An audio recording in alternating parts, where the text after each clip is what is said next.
Pwani Habari ni chaneli yako inayokupa habari moto moto zilizojiri hapa Pwani na kwingineko.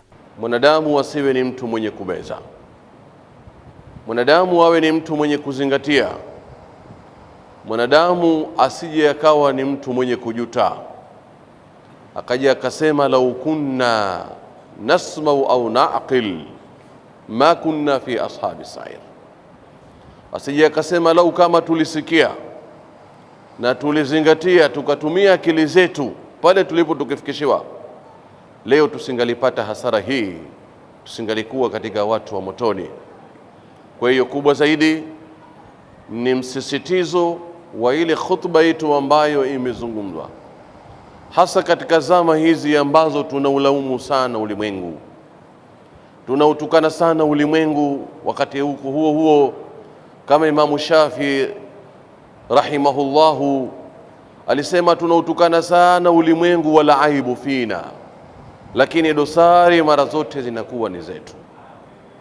Kwa vile khutba hii na imani licha ya ufupi wake, lakini kwa yaliyomo ndani yake yanatoa ujumbe kwa kila mtu kwa nafsi yake, yanatoa ujumbe kwa kila mtu kwa jirani yake, yanatoa ujumbe kwa kila mtu na mtoto wake, yanatoa ujumbe kwa kila mtu na ndugu yake, kaka yake au jamaa yake, aweze kumfikishia. Kwa sababu ni kweli, waman a'radha, yoyote yule ambaye atakwenda kumbo na kile ambacho Mwenyezi Mungu Subhanahu wa Ta'ala ametanguliza, kashakumbushwa, basi kwa kweli huyo atakuwa ni mwenye kupata hasara.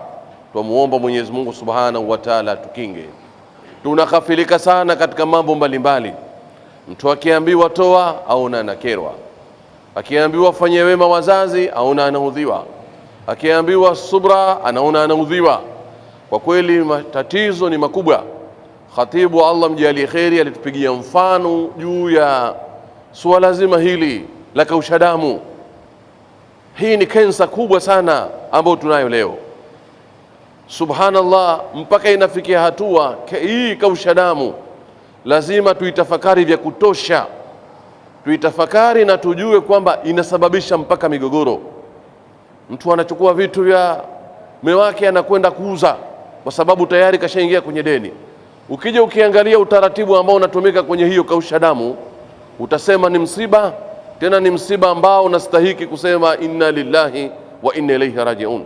Lazima ifikie hatua kwamba taasisi husika ilifikirie sana suala hili, lakini hata kama taasisi haijalifikiria hili, lakini tayari ujumbe umeshakuja kwamba hii kwa kweli ni kensa tena kubwa sana.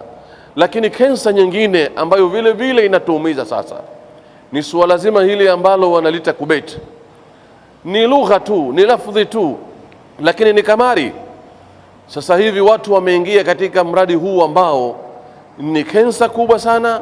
Jambo hili halifai na tunapaswa tuweze kulipiga vita kwa nguvu zote za kiimani kwa pale ambapo tunakumbushwa. Tunawashukuru sana, alhamdulillahi rabbil alamin. Al-Khatib wal-Imam kilahuma yatasharakan. Khatibu na imamu wote wameshirikiana, na Allah Subhanahu wa Ta'ala awajalie kila la kheri. Khutba fupi sana lakini ibadilika. Slogan hii inshallah tunaomba tuichukue na tumeichukua, na Mwenyezi Mungu atujalie kila la kheri. Hadha wallahu aalam wa billahi tawfiq. Assalamu alaykum wa rahmatullahi wa barakatuh. Fatiha. الحمد لله رب العالمين، والصلاة والسلام على رسولنا وحبيبنا المصطفى صلى الله عليه وسلم.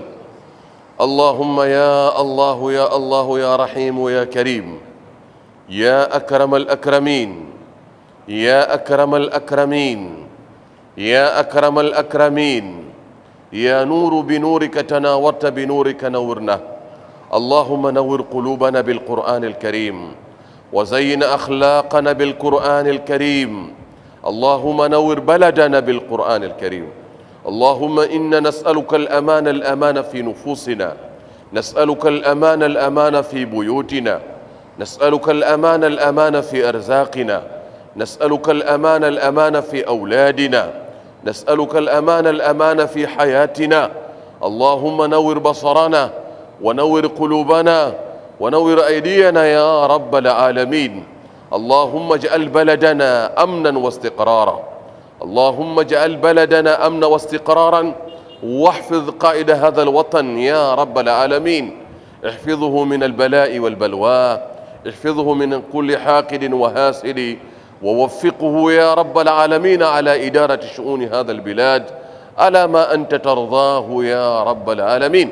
ربنا اغفر لنا ولآبائنا ولأمهاتنا وارحمهم كما ربونا صغارا.